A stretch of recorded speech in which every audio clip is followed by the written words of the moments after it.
উত্তরে বৃষ্টি ও দক্ষিণে আর্দ্রতাজনিত অস্বস্তি।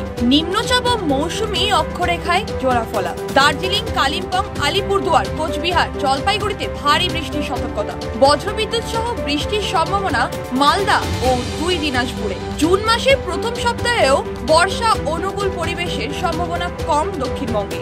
নিম্নচাপ কেটে যাওয়ায় দক্ষিণবঙ্গে আবার তাপমাত্রা বৃদ্ধির পূর্বাভাস আলিপুর আবহাওয়া দপ্তরের। 3 থেকে 5 ডিগ্রি সেলসিয়াস পর্যন্ত বাড়তে পারে তাপমাত্রা। আপাতত দক্ষিণবঙ্গের অধিকাংশ জেলাতে শুকনো আবহাওয়া থাকবে।